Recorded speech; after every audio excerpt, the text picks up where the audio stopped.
forward, but it is an integral part of the debate and of the actions to be pursued in terms of the future of work. So we are looking at the 2030 Sustainable Development Agenda, a way to promote a future of work based on inclusive growth, social justice and decent work for all in a context of growing structural challenges. I'm sure that everyone in this room knows what the Sustainable Development Agenda is. I mean, sometimes we call it the 2030 Agenda. And it is composed of the 17 Sustainable Development Goals with 169 targets. Wow. And in this context, the novelty regarding the Sustainable Development Agenda is the fact that, contrary to the Millennium Development Goals that were just dedicated to the developing part of the world, here everyone is involved and everyone is asked to act regarding the implementation of the goals and also to define national strategies for the fulfillment of the targets that have been agreed. And when we look at what can be the possible ILO role in this regard, we know that we have Goal 8, where the importance of decent work is very well reflected. Goal 8 aims at promoting sustained, inclusive and sustainable economic growth, full and productive employment and decent work for all. And if we look at it from an ILO perspective, it is very important because here we also have the hook to link the whole debate on economics with the whole debate on the decent work and labour market aspects. So it is very important in terms of what the ILO can deliver in this regard.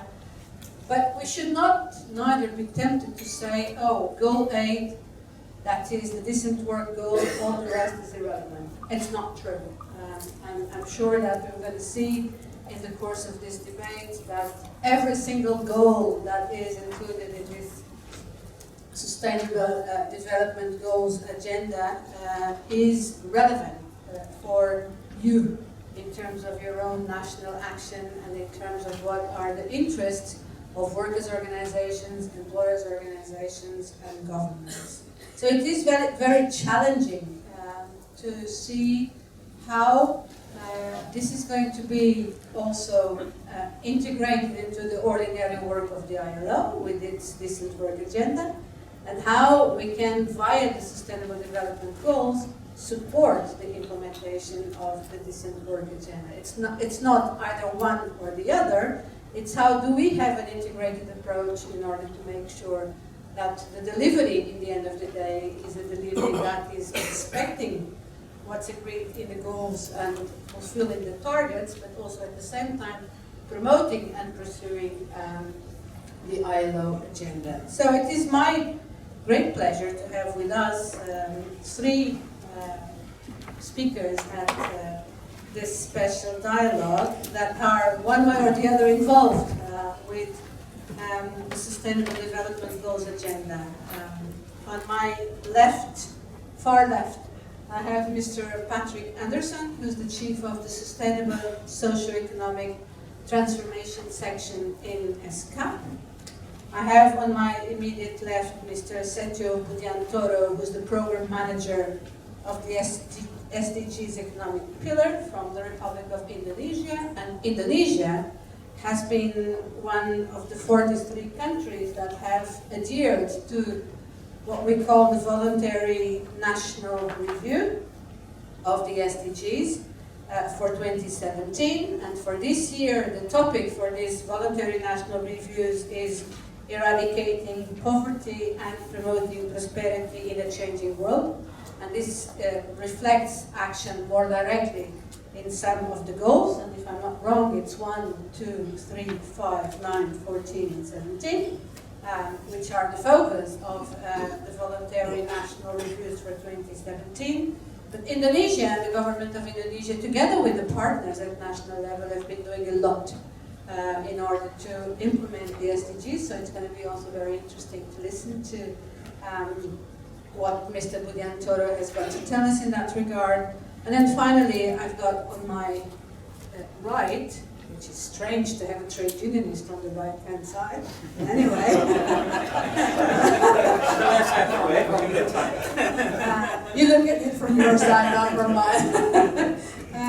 Shoya Yoshida, who's the General Secretary of the I2C Asia Pacific, he has been recently nominated.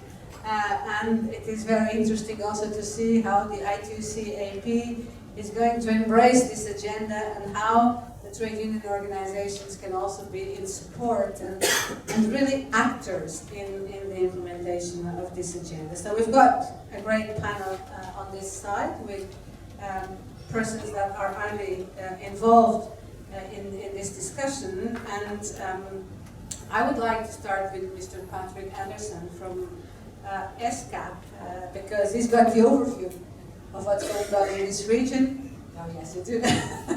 You're the one who knows most about what's the situation in the Asia-Pacific region. So I would like to start by asking him what, from the point of view of SCAP, but also from his own point of view, how are the progress and the achievements up to today in the Asia-Pacific region, and what, from his point of view, are the prospects and the implications to achieving the Sustainable Development Goal.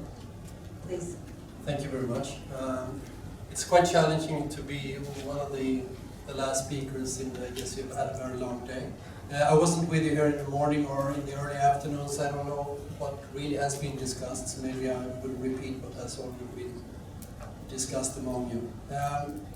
Before starting, maybe I should say just a couple of words, because you probably don't know what UNSCAP is. So United Nations have 5 regional commissions, one for Latin America, Caribbean, Africa, Europe, the Arab region, and Asia Pacific. So it's like basically a mini New York in all these regions. So, I mean, I know a little bit about maybe a few things, but SCAP is covering some 58 countries, from Turkey to maybe Kiribati, Tuvalu, I don't know which one is furthest to the east, and from Russia down to New Zealand, including Iran as well. So we're there's a lot of countries to cover, and of course we're not experts on any particular countries. Anyway, we're part of the SDG process, as everyone is part of the SDG process, which is, I will come to that in a while, but before, maybe I give a little bit of an overview of the situation of the region right now. And when I'm talking about the region, then I'm talking about the SCAP definition of Asia Pacific, which is from Turkey and onwards to the Pacific. So if we look at on average levels, we know that economic growth has been enormous in the Asia Pacific region. It's outnumbered, it's been double digit on average for at least a decade or two. Poverty eradication has been extraordinarily, mainly thanks to China and some others, but it's been very impressive numbers. Despite this, in the region we have 400 million people living in extreme poverty, that's below $1.9 a day. And we have 1.2 billion people living below $3.10 a day, which is an enormous challenge for the SDGs. One reason for this, I believe, is that the economic growth wasn't well planned and well managed, and it didn't really trickle down into all those pockets of people in rural areas, etc., etc. So what we've seen is growing inequalities, maybe not between countries, but within countries. Income inequalities have increased enormously, but also in terms of access to quality education, to healthcare, to electricity, water, sanitation, etc. While everyone has gotten a somewhat better situation, there's been a strong focus on the top levels. And in many countries today, the 20% of the richest people account for approximately 80% of the total wealth in the countries. This is the situation we have, and this is a huge problem.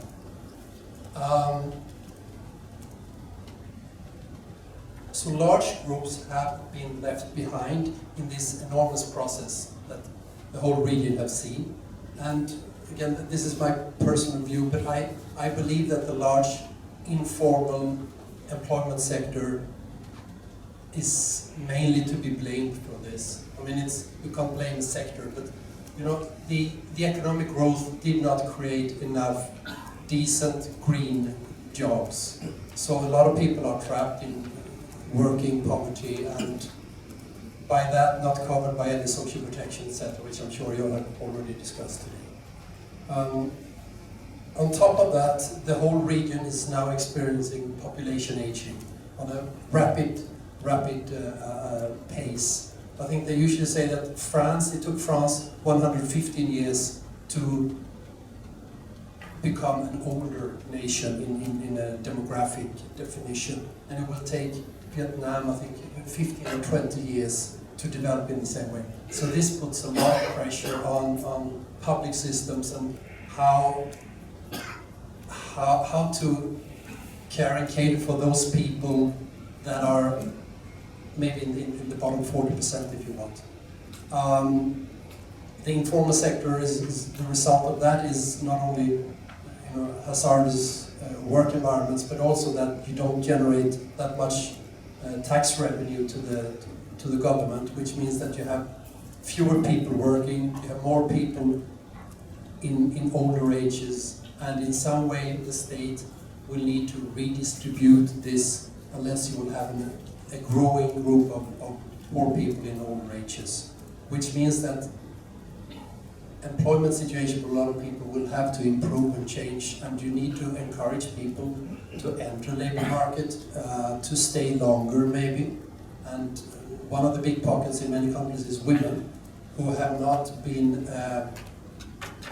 maybe supported well enough to enter the labor market. But maybe that's a different discussion. But coming back to the 2030 agenda and the SDGs, I think what we see compared to the MDG process, we see there's an enormous commitment to the SDGs. Everyone knows about the SDGs. I mean, I have 3 kids in different levels from 15 up to 22, and they all know the goals. They learn this in school. They discuss this.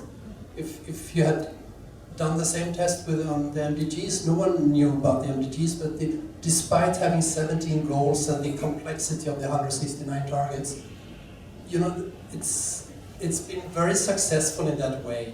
And the whole consultation process leading up to the adoption of the agenda was very, very inclusive. I mean, academia was consulted, grassroots organizations, social partners, youth-led organizations. You had all these online activities. So there's a lot of commitment, and there's a lot of, I think, high expectations around it. And for the first time, maybe not for the first time, but in this case, governments have committed, and they're also accountable. And they're accountable now to large parts of the populations in countries. And I think this is probably what's going to push the agenda forward.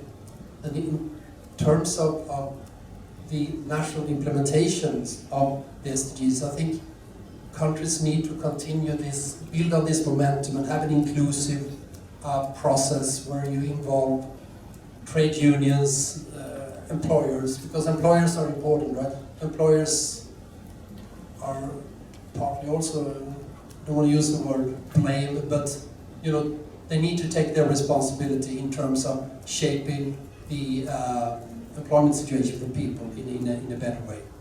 In short, I think there's 2 issues that's very important to work on in terms of, irrespective of the inclusive process. But I think the government, together with the social partners and others, need to encourage macroeconomic policies and other policies to be more inclusive, and so economic growth generates more decent and preferably green jobs. and social protection needs to be extended to a lot of groups that are currently not involved in this at all. Obviously there's data gaps, etc., that needs to be built on, but maybe I stop here. Thank you very much. I think that you've sort of put the finger on some of the issues and concerns that have been discussed in the course of today already, and especially the fact that we have been unable to redistribute in a fair manner the fruits of, I would say, globalization, and the fact that inequalities are again on the rise, and that often we're very happy because we've been able to take millions of people out of extreme poverty. But the risk of many of them falling again back into extreme poverty is there. And the fact that we have millions of people very much on the line of extreme poverty is also a source of concern. So I don't think that we can say that no progress has been achieved. The whole question at this stage is the sustainability of the progress that has been achieved. I think that what we have also been discussing in the course of today and in the course of the two dialogues we've had is the fact that we need to move towards societies that are more based on social justice, that are more inclusive, not just from a labor market perspective, but also from a social perspective, but that are also more democratic in terms of the accountability that they have to have vis-à-vis their citizens and vis-à-vis the whole international processes and procedures that we have in the context of the Sustainable Development Goals. And I couldn't agree more, and that's why also from an ILO perspective it's important to use the hook that the SDGs today give us in terms of looking at the role of macroeconomic policies and how they have to be much more contributive to better jobs, to a better distribution of fruits, and i.e. translated into better wages and decent wages for all. So it's a big challenge that we have in front of us, all of us, in order to make sure that this is finally materialized in decent jobs, and as you put it rightly, in green jobs. Although we know that the road to get there is going to be a bumpy one and a difficult one, and that while we are not able to guarantee that the whole population has access to social protection, then we're still nowhere in terms of how we can promote social inclusion. So I would like you to get back a little bit to tell us a little bit what's your view on how you think that economic, social and environmental policies and strategies that are encapsulated into the 17 SDGs goals can be a trigger to promote sustainable development, and can be a trigger also at the same time to promote decent work for all. Do you see the potential in there? From your point of view, what would be the strategy to make sure that in the end we have got sustainable development and decent work?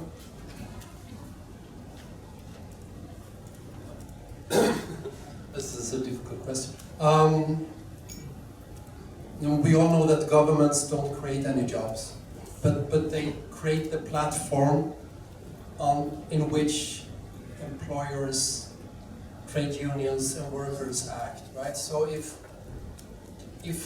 the roles are in place, if the roles are implemented, if the roles and legislation are monitored, and if employers are being held accountable, if we can get away from the profit maximization as the only reason for having a company, and you see quite often there's a race to the bottom in terms of when minimum wages are increasing in one country, well, factories move directly to another country to save a number of baht. And I think I don't know, but I think there has to be a stronger collaboration between governments across countries to facilitate the move, because it's possible, it's been done in other countries.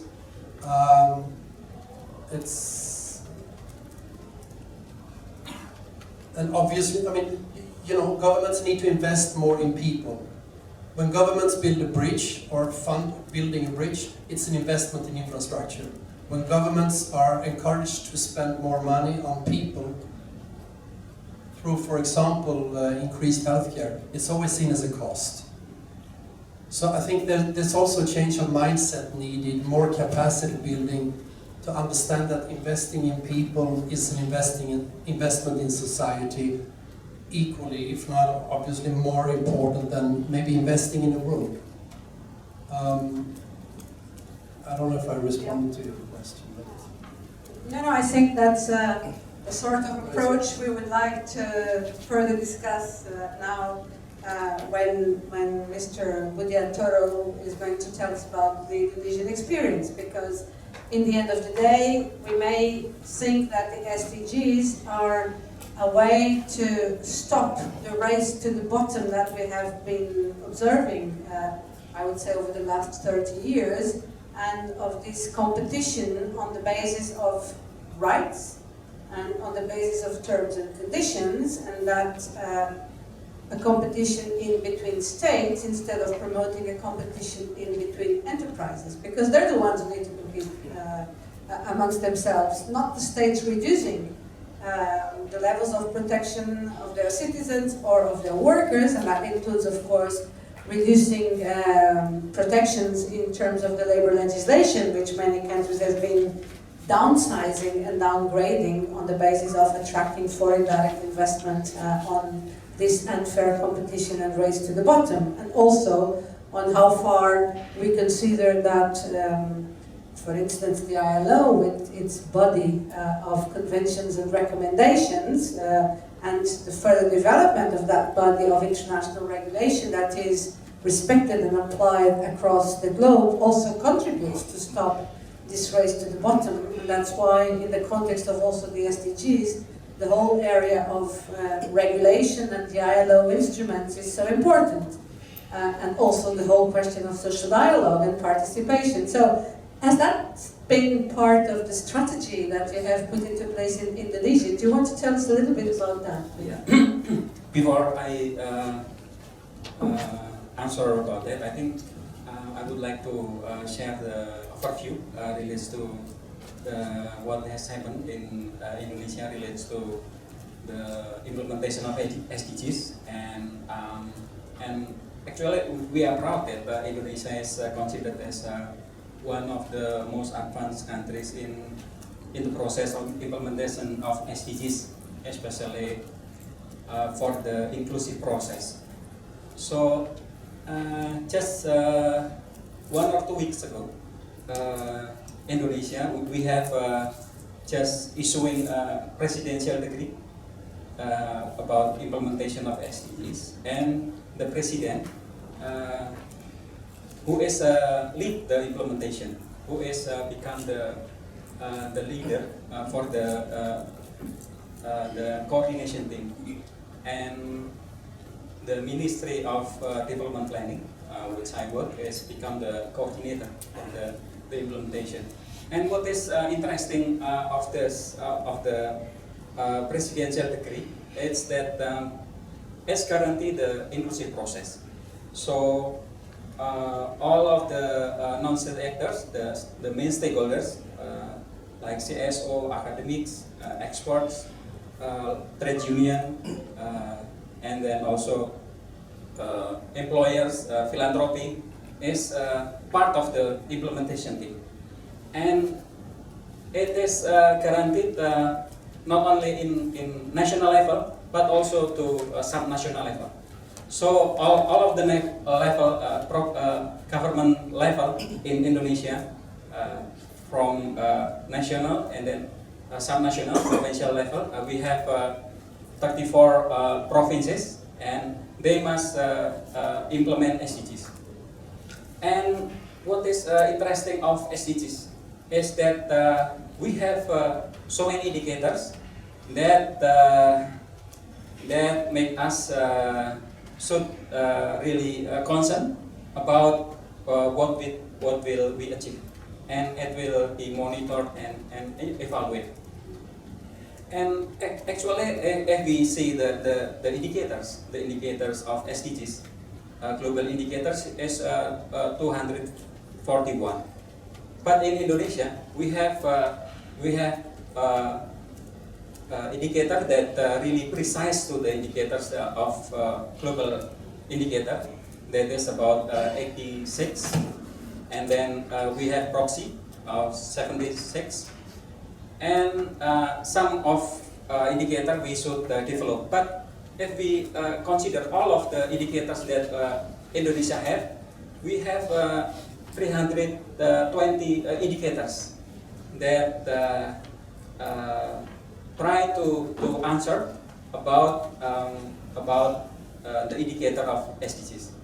And some of indicators actually is even deeper, like relates to inequality. So if we see inequality of goal 10, and then we see that to measure of inequality is Gini index or Gini ratio. But then we know that Indonesia is much more complicated. The problem is much more complicated.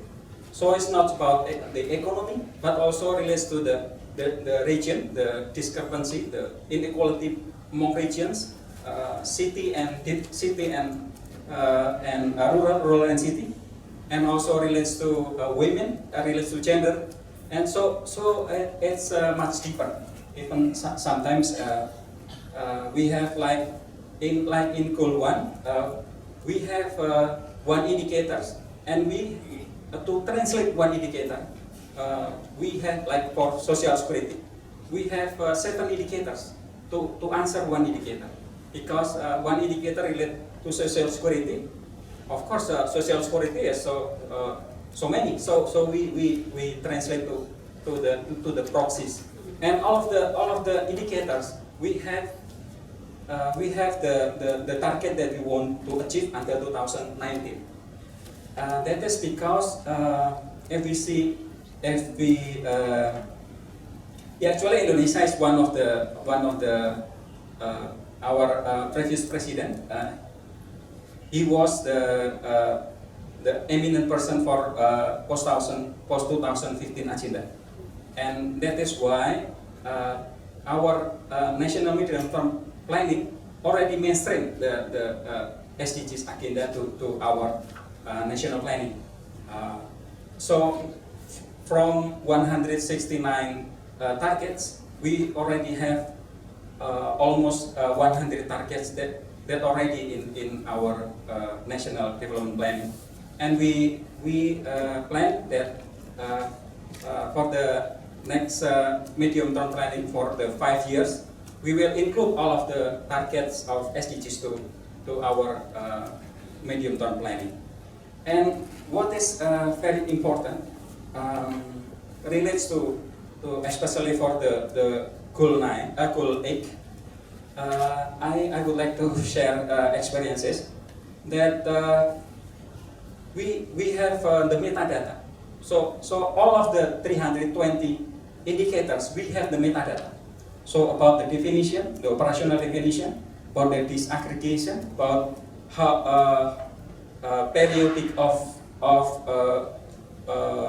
to collect the data, and also relate disaggregation of the gender, rural and city, and then also relates to income level, and also even some of them relates to the disability, and all of them will be the handbook, let's say, the handbook of implementation of SDGs in national and also to subnational level. So if we would like to have SDG award, let's say, SDG awards relates to the achievement of the subnational level, then we have the indicators that the same. This is the indicators that social dialogue.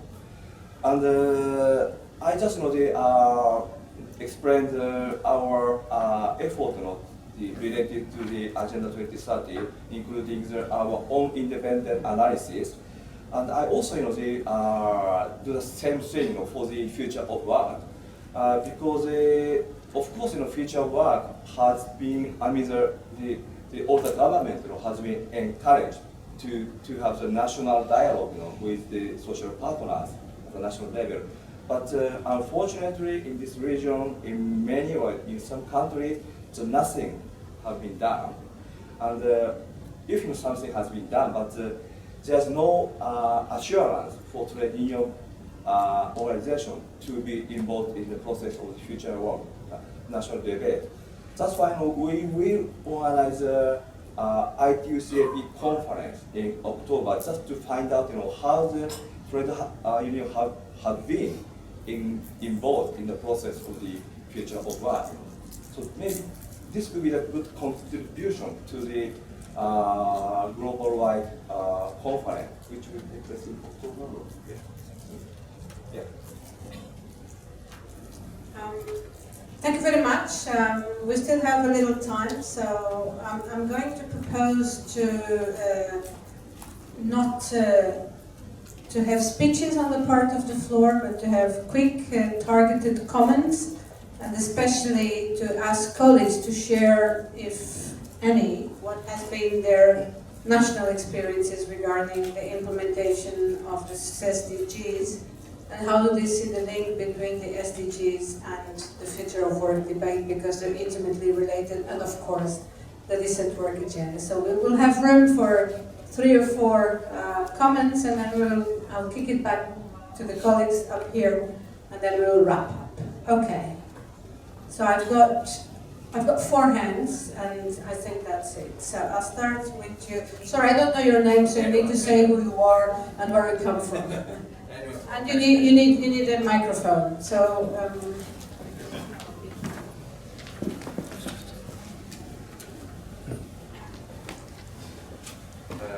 Because speakers from Indonesia and I as well. Yeah, we are involved in dialogue with the governments, the representative Sulisti and Mia.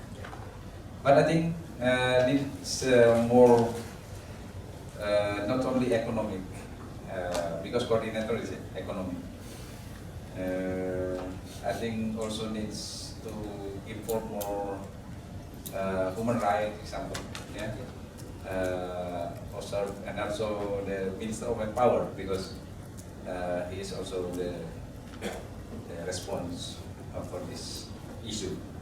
Because our discussion more economic developments, and that's a little bit loose issue of social security, freedom of association example, and that's our target for 2030.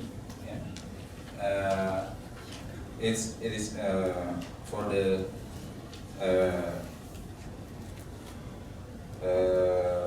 targeting, example, some of more economic example, growth of PDB, yeah, and that's percentage of formal work increase, and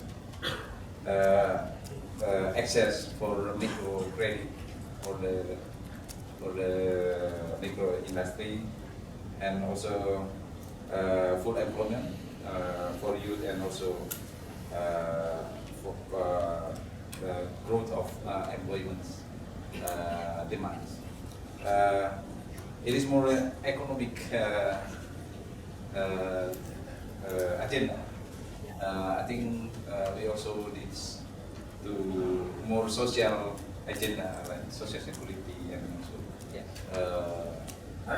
freedom of association. I think, thank you. It's my answer. Thank you very much. I had that later. Can you move the microphone back? Thank you. I'm Melissa Serrano from the University of the Philippines. I just want to have a short comment on the intersection between the SDGs and our topic today, the future of work we want. I think the SDGs to a large extent addresses a more multidimensional concept of development. And if we follow Amartya Sen's concept of development is freedom, and that would translate into, of course, his capabilities of production. Freedom in the sense of expanding human capabilities. And this is, in my opinion, should be the future of work.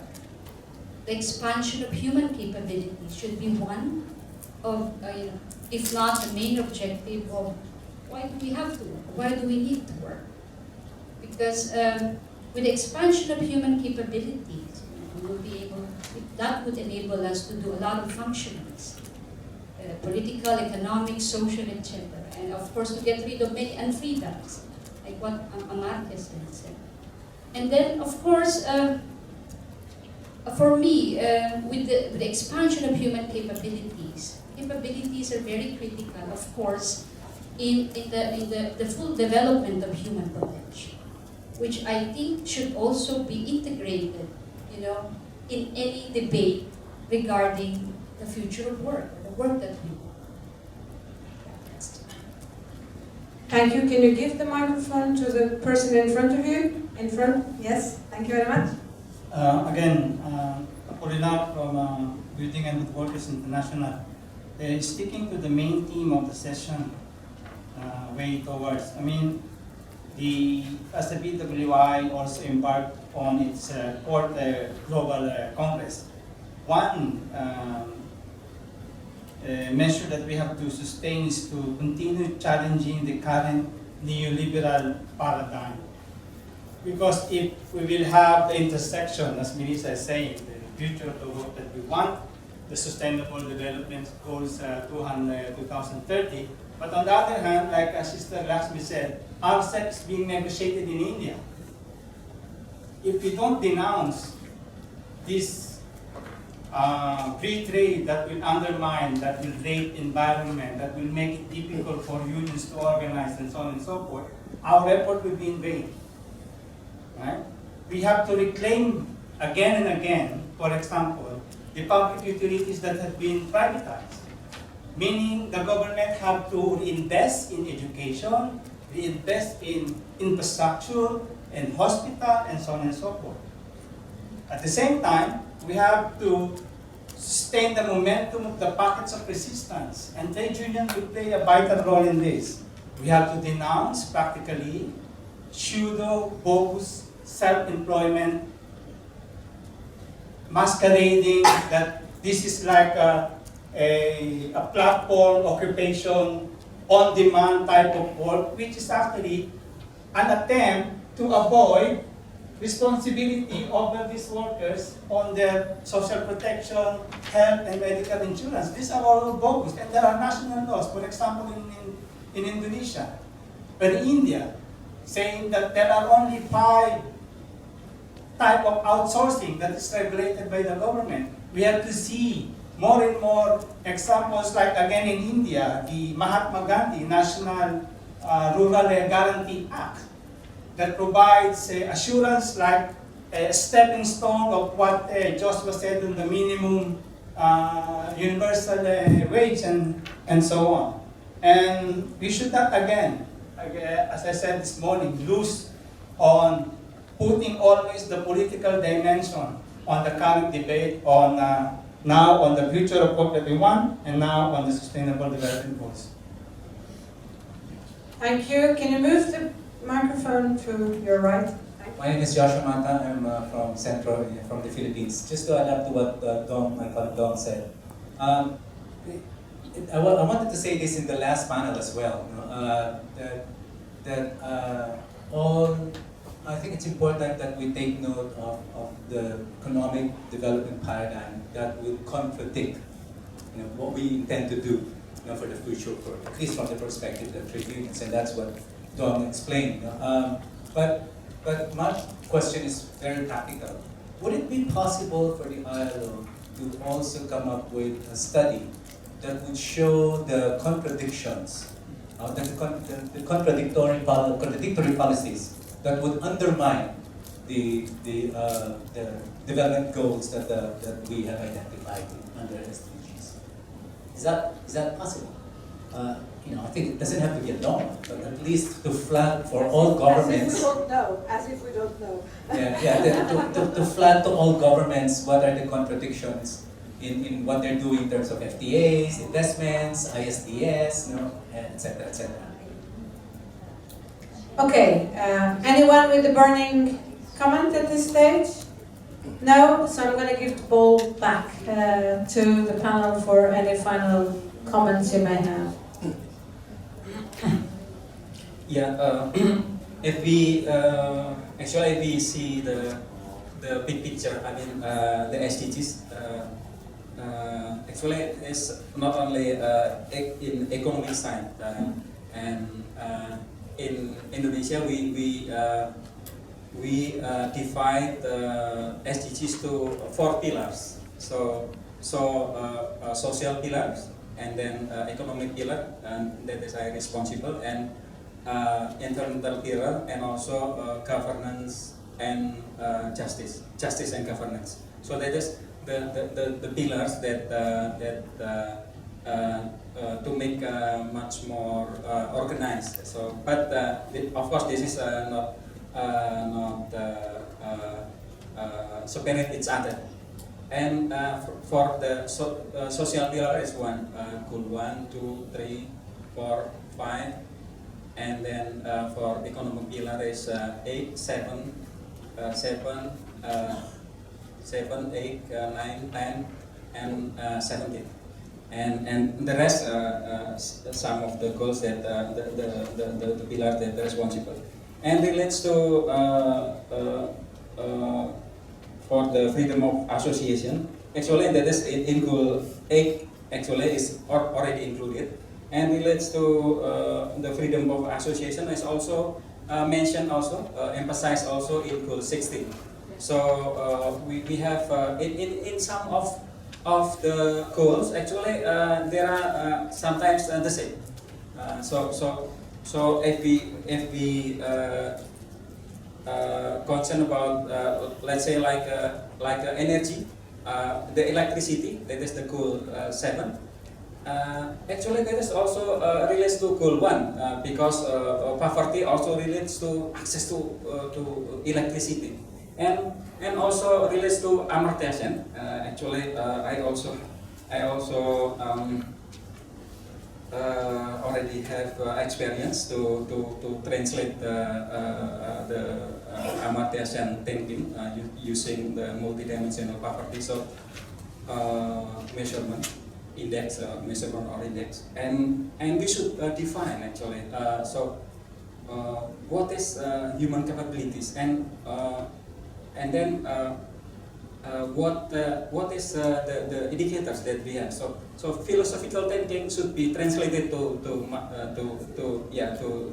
concrete ideas, to concrete to practical thinking. So from my experience, so we should consider that from the multidimensional poverty. So it's about health, education, and also relates to standard of living. And then what is the social dimension, and what is the other dimension that we should make indicators that we should translate it. And actually, if we see the indicators that included in SDGs, actually almost all of the indicators is already there. Let's say a standard of living relates to the houses that they're decent, relates to health, relates to education. We have it. So and also about social security. Of course, Indonesia is not perfect, but for the social the health insurance, the national health insurance. Actually, Indonesia is one of the most coverage for health insurance. So we cover 171 million people, and we would like to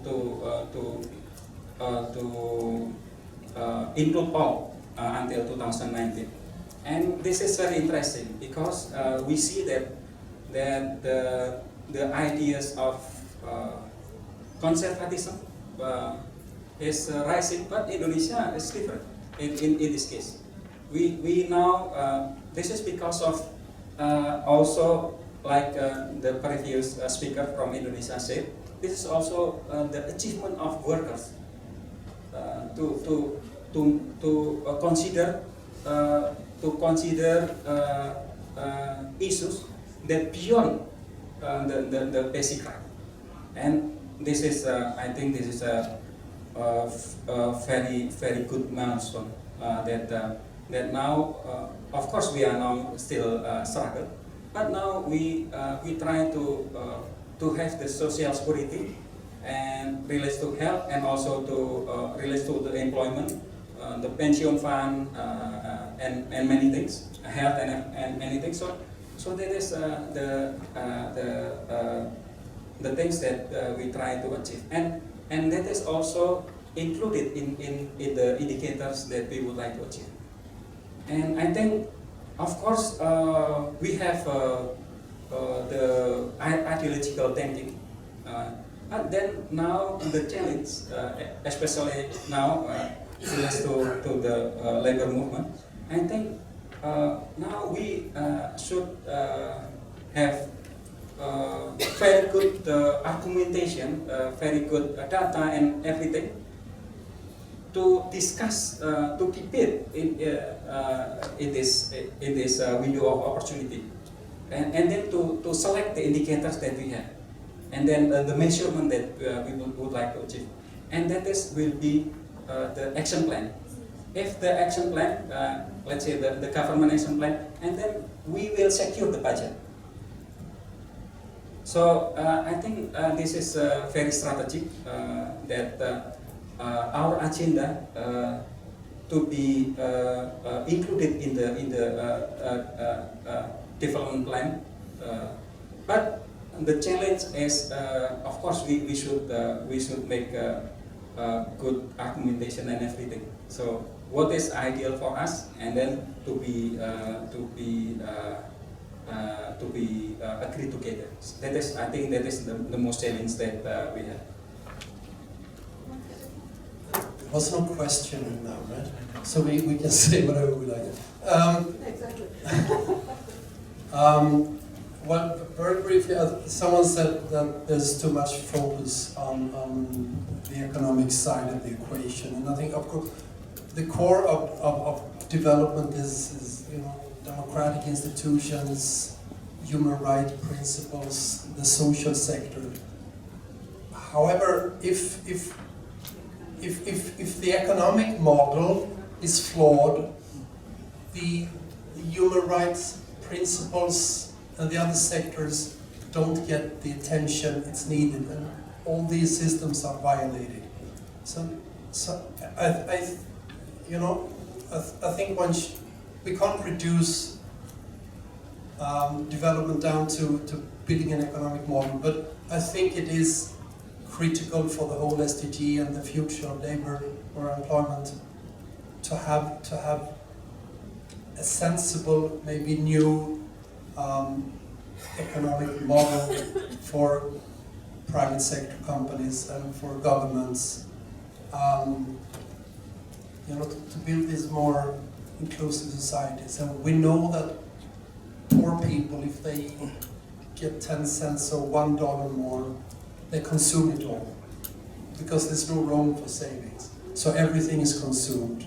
And what I think Asia Pacific, large parts of it at least, is vulnerable from is that it lacks a sustainable domestic demand.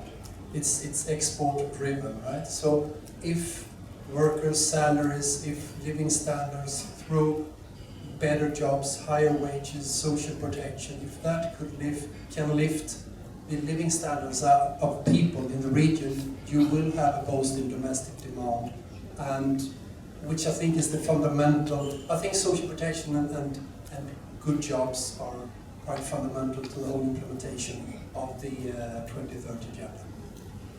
Thank you. Yes, Because I think I should also answer about the conflicting indicators.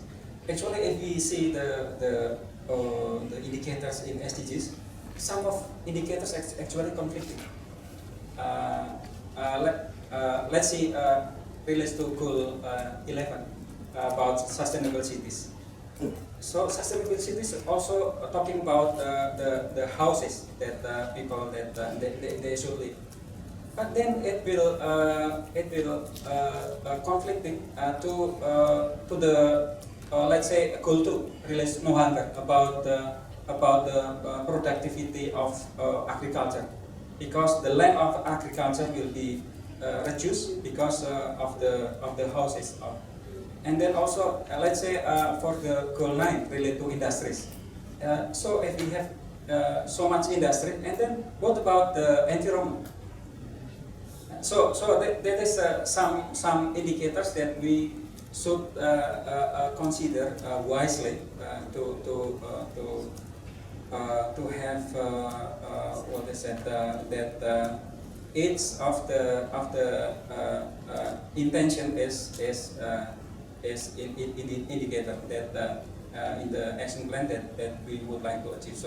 So sometimes we should thinking about to compromise what is the most priority, and that is not easy. Thank you very much. Yes. So yes, this is a reality. Just taking as example the government of India. So according to our affiliates in India, their government specifies goal 8, decent work, as a key focus. But the same government is now trying to introduce anti-trade union law, and also the in the process to conduct the labor reform, which will hinder the legitimate trade union activities. So I would propose just to ensure the policy coherence. Maybe the government should take a kind of the interdisciplinary or disciplinary approach. For example, Japan, the prime minister set up the headquarters just to include all the ministries. Ministry of Labor, Economic, Trade, Education, and Health, and so on and so on. So this kind of the framework, might be a good thing, effective with a view to ensuring just to avoiding the contradictory policies, and also it also needs the participation of the social partner and other relevant stakeholders. Thank you very much to all of you. I'm not going to draw any conclusions from this debate, but I think that it is important that in this room we understand this discussion to open up a window of opportunity for trade union organizations to influence the need for an integrated approach on the part of public authorities, but also on the part of the social partners. And this integrated approach, because of the integrated approach of the SDGs and because it is a multidisciplinary agenda, may, if used properly, allow to put on the same footing economic, social and environmental protection at the same time, which we don't have today. Today we have a primacy of the economy over the rest, and we always say that the social or the environmental protection are the poor relatives of the development model. So, in this all-encompassing agenda, can we aspire at promoting better this integrated approach? Of course, this is not done from one day to the next, and this will not do away with the contradictions which we have in the context of the current economic development paradigm, which probably will start to be changed, we hope so, and we work in that regard, at least in the ILO, in terms of the discussions and the debates we have. I think it is also important that this agenda of the Sustainable Development Goals and the agenda of the future of work opens another window of opportunity to rediscuss and to redefine the role of the state and the role of the private sector, and what's the balance between the different roles. What are we talking about when we talk about the role of a modern, in inverted commas, state? What does that mean? What guarantees in terms of access and quality public services, in terms of guaranteeing social cohesion in the societies, equality, affordability in terms of access to those services, and we've mentioned education, health, housing, and others. So it's very important that we do not lose this opportunity to put all those things on the table, but also at the same time to put on the table the responsibility of the private sector, and the responsibility of the private sector in not trying to achieve quick fixes and quick revenues without considering that there is a social, an environmental, a local, a regional responsibility as well in that regard, and more a global responsibility, because we're talking about new forms of production based on global supply chains. So we're moving from the local level to the global level. So what sort of new responsibilities do we need to put into place, and do we need to have discussions about? And I think that it would be a pity if trade union organizations do not profit from this occasion to get the agenda across. Yes, it's got to be a rights-based agenda, it's got to be about freedom of association, but it's got to be about social justice and full employment, because that's the bottom line. And this has got to be based on strong social partners and strong social dialogue and strong institutions. And that's where we have the bridge between the debate on the SDGs and the future of work, and we will continue discussing that tomorrow in the two sessions that we still have. I would like to thank Yoshida, Mr. Anderson, and also Mr. Budiatoro for having shared with us their thoughts and their ideas regarding such an important topic as the Sustainable Development Goals. Thank you very much. Tomorrow at 9 o'clock.